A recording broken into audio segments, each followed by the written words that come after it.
ॐ अज्ञानतिमिरन्धस्य ज्ञानञ्जनशलाखया चक्षुरुन्मीलितं येन तस्मै श्रीगुरुवे नमः।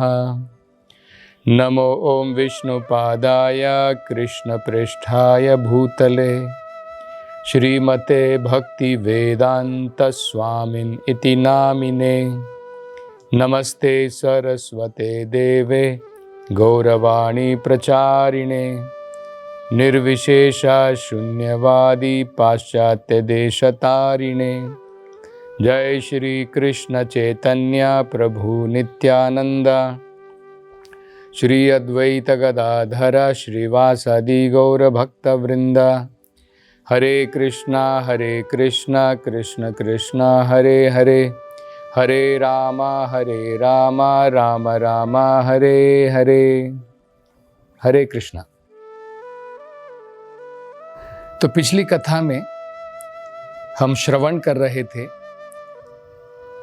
किस प्रकार भगवान बलराम जी ने रोमहर्षण सूत उसका वध किया और तत्पश्चात जो वहाँ पर सभा में जितने भी वहाँ पर महान संतगण थे, ऋषिगण थे, सबके कहने पर बलराम जी ने प्रायश्चित किया। और जैसे हमने पिछली कथा में चर्चा की थी, भगवान को प्रायश्चित करने की कोई आवश्यकता नहीं है, फिर भी आम व्यक्तियों के लिए, लोगों की भलाई के लिए, क्योंकि जैसा भगवत गीता में कहा है, यद यद आचरति श्रेष्ठः तत्तत् एवेतरो जनः। जिस प्रकार का कार्य एक श्रेष्ठ व्यक्ति करता है, लोग उसका अनुसरण करते हैं। तो बलराम जी आम लोगों के लिए दिखाना चाहते थे कि अगर कोई व्यक्ति संसार के अंदर में पाप कर्म करता है तो उसे उसका प्रायश्चित करना पड़ता है। तो ये प्रायश्चित क्या होता है, इसके बारे में भी हम थोड़ा समझने का प्रयास करेंगे। तो इसके फलस्वरूप क्या हुआ, इन सभी महान संतों ने जो नैमिषारण्य में थे, उन्होंने बलराम जी से कहा कि सबसे श्रेष्ठ प्रायश्चित आप हमारे लिए जो कर सकते हैं वो ये है कि हम यहाँ पर जब भी यज्ञ करने के लिए बैठते हैं तो एक असुर, एक दानव यहाँ पर आता है और हमारे यज्ञ को अपवित्र करता है, अनेकों प्रकार से उसमें बाधाएं डालता है। इस असुर का नाम बलवल है, तो आप कृपा करके उसका वध कीजिए। तो जब बलराम जी ने ये सुना तो बलराम जी ने निश्चित कर लिया कि बलवल का वध अत्यंत आवश्यक है। तो जब ये ऋषिगण, महात्मागण वहां पर अपने यज्ञ के लिए बैठे तो उसी समय आकाश के अंदर में ये बलवल नामक जो असुर था वहां पर उड़ता हुआ आकाश में आया। और भागवत में इसका वर्णन किया है कि वो इतना विशाल था, जिस प्रकार से मानो एक बड़ा पर्वत होता है, विशालकाय पर्वत के समान उसका विशाल शरीर था। और उसकी भौहें, आंखों के ऊपर जो बाल होते हैं, उसके सर के ऊपर जो बाल थे, उसकी दाढ़ी के ऊपर जो बाल थे और उसकी मूछे के ऊपर जो बाल थे, जितने भी शरीर के ऊपर बाल थे, वो बिल्कुल जिस प्रकार से तांबे को जब हम गर्म करते हैं और वो बिल्कुल भूरा हो जाता है, ब्राउनिश हो जाता है, उस प्रकार के उसके बाल थे।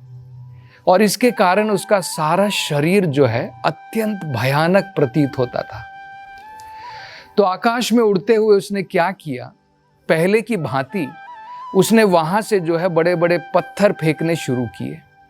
वहां से अनेकों प्रकार की अपवित्र चीजें, गंदी चीजें जो हैं, जैसे मल मूत्र, इस प्रकार की चीजें जो है उसकी वर्षा वहां पर प्रारंभ की।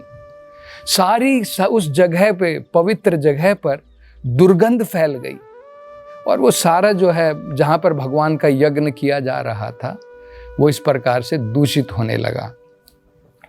तब बलराम जी ने क्या किया?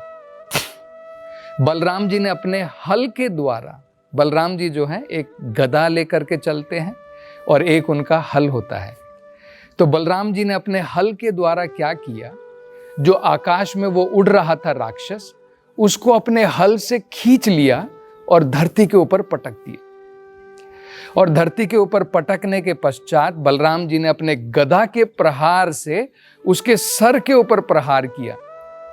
और जिस प्रकार हम देखते हैं कि जब नारियल टूटता है या खरबूजा या तरबूज जो होता है वो टूटता है और बिखर करके गिर जाता है, इस प्रकार से ये दुष्ट राक्षस बलवल जो है बलराम जी की गदा के प्रहार के द्वारा उसका जो है विनाश हो गया, उसका अंत हो गया। तो बलराम जी ने इन महान संतों के जो वो यज्ञ कर रहे थे जिसमें ये बाधा डालता था, इस बाधा को, इस विपदा को इस प्रकार से दूर किया। तो ये प्रायश्चित के रूप में बलराम जी ने ये कार्य किया। ये प्रायश्चित होता क्या है? हमें प्रायश्चित करने की क्या जरूरत होती है? वेदों में ये प्रायश्चित क्यों दिया है?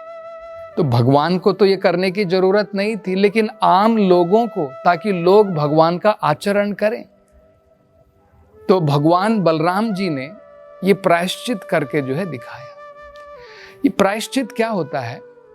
हम जाने में या अनजाने में अनेकों प्रकार के हम जो हैं पाप कर्म कर बैठते हैं। जैसे पहले कभी हमने चर्चा की थी, अनजाने में जब हम पानी में, ग्लास में जो है पानी पीते हैं, उसमें अनेकों प्रकार के जीव होते हैं, वो भी एक प्रकार की जीव हत्या है। जब हम घर में भोजन बनाते हैं, अग्नि जब हम प्रज्वलित करते हैं, उसमें अनेकों प्रकार के जो है जीवाणु नष्ट हो जाते हैं। धरती के ऊपर हम चल करके जाते हैं, जाने अनजाने में बहुत सारे जीव मारे जा सकते हैं। तो इस प्रकार से कुछ पाप कर्म हम जानबूझ करके करते हैं, समझने के पश्चात भी करते हैं, और कुछ पाप कर्म हम अनजाने में करते हैं। तो ये एक प्रायश्चित होता है। इस प्रायश्चित के द्वारा एक प्रकार से व्यक्ति पश्चाताप करता है कि मैंने ये गलती की है और इस गलती के ऊपर मुझे पछतावा है, ये कार्य मुझे नहीं करना था। इसे एक प्रकार का पश्चाताप कहते हैं। उससे क्या होता है, जो हमने पाप कर्म किया है जाने अनजाने में, उसका शुद्धिकरण होता है। तो वेदों के अंदर में 3 प्रकार के पश्चाताप के कर्म दिए हैं। ये प्रश्न जो है भागवत में ही परीक्षित महाराज ने शुकदेव गोस्वामी जी से पूछा था। उन्होंने पूछा था कि पश्चाताप हम जब इस संसार के अंदर में करते हैं, सबसे पहले उन्होंने प्रश्न किया कि हे शुकदेव जी, मुझे कृपा करके बताइए, व्यक्ति जो है इस संसार के अंदर में ना चाहते हुए भी कई बार जो है ऐसे घोर कर्म कर देता है, चाहता नहीं है। कई व्यक्ति जो जानबूझ करके करते हैं, लेकिन कई बार क्या होता है, हम चाहते नहीं, लेकिन लगता है कि कोई एक शक्ति है जो हमें जो है धकेल रही है पाप कर्म करने के लिए। ना चाहते हुए भी हम कई बार पाप कर्म कर बैठते हैं। तो ये प्रश्न जो है शुकदेव गोस्वामी जी से परीक्षित महाराज ने पूछा था। तो उसके उत्तर में शुकदेव गोस्वामी जी बताते हैं इसका क्या कारण है। ना चाहते हुए भी कई बार हम पाप कर्म क्यों करते हैं, वो है इस भौतिक संसार में काम के प्रभाव के द्वारा।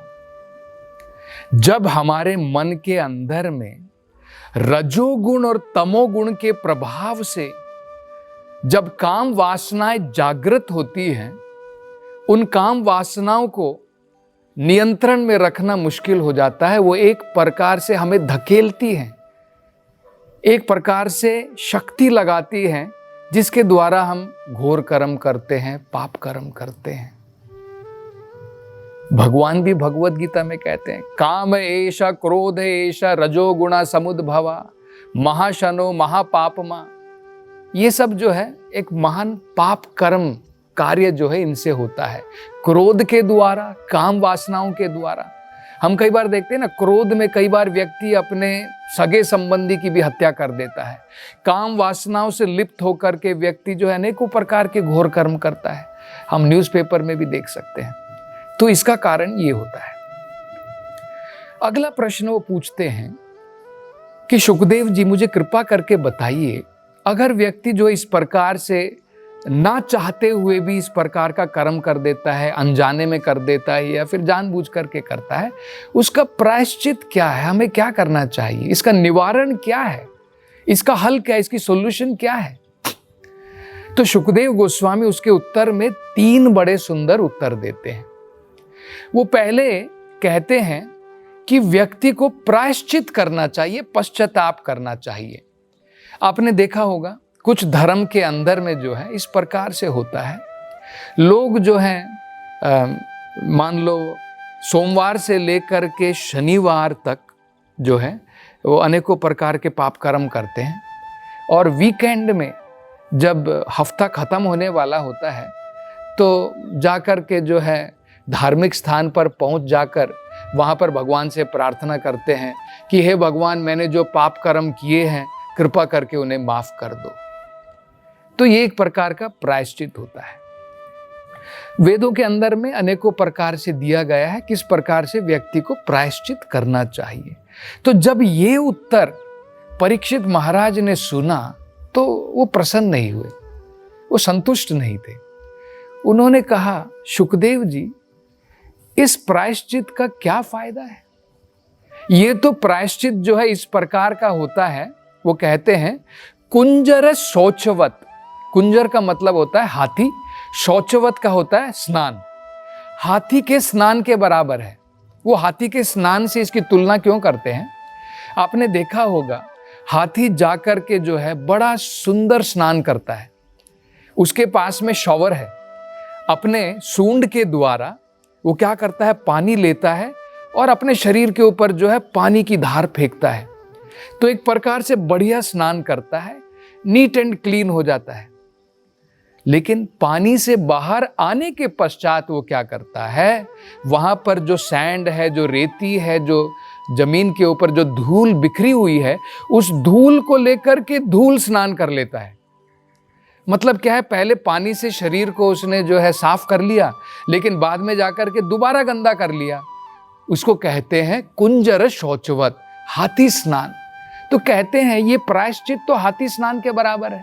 आप सारे दिन जो है लगभग 4-5 दिन अनेकों प्रकार के पाप कर्म करो, अगले दिन जाकर के जो धार्मिक स्थान पर जाकर के जो है प्रार्थना करो, हे भगवान, मैंने जो पाप कर्म करे हैं कृपा करके उससे जो है मुझे माफ कर दीजिए, मुझे शुद्ध कर दीजिए। तो कहते हैं इसका कोई फायदा नहीं है, क्योंकि उसके हृदय के अंदर में वो पाप कर्म के बीज तो नहीं गए हैं। उसके अंदर में वो जो इच्छा है पाप कर्म करने की, वो तो नहीं गई है। तो इससे कुछ फायदा नहीं है। अभी करेगा, फिर दोबारा गंदा हो जाएगा, फिर जाकर के भगवान से प्रार्थना करेगा। तो कहते हैं कि प्रायश्चित, इस प्रकार के प्रायश्चित का फायदा नहीं। तब सुखदेव गोस्वामी जो है उससे थोड़ा बढ़िया विकल्प देते हैं। वो कहते हैं कि ठीक है, इससे बढ़िया क्या है, व्यक्ति को ज्ञान अर्जित करना चाहिए। क्योंकि हम जो पाप कर्म करते हैं अज्ञान में करते हैं, और वो उदाहरण देकर के कहते हैं जब हम ज्ञान अर्जित करते हैं वो एक अग्नि के बराबर है। जब अग्नि जो है जंगल के अंदर में जलती है, सारे जंगल को जला करके राख कर देती है।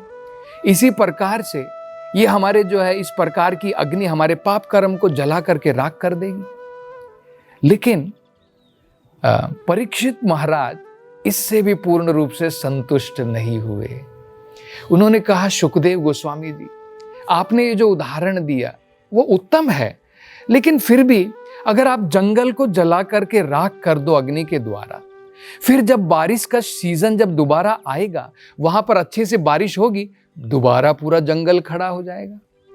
इसी प्रकार से ज्ञान के द्वारा किसी न किसी प्रकार से हमारी इच्छाओं को हम जो है उसका शमन कर सकते हैं, उसको दबा सकते हैं। लेकिन जब कुछ अवसर आएगा, तब जो है दोबारा वो पाप कर्म हम कर बैठेंगे। जिस प्रकार से जब दोबारा बारिश आएगी, पूरा जंगल उग जाता है। तो ये विकल्प भी जो है उससे संतुष्ट नहीं थे। तब सुखदेव गोस्वामी जो है एक बड़ा सुंदर उदाहरण देकर के कहते हैं, और कहते हैं ये सबसे बढ़िया तरीका है प्रायश्चित करने का। वो कहते हैं निहारम इवा भास्कराः। वो कहते हैं देखो परीक्षित, घोर अंधेरी रात है, रात के समय में घनघोर अंधेरा रहता है, और मान लो सवेरा हो गया है, और सवेरे के समय में भी आपने देखा हो कई बार बड़ी धुंध होती है।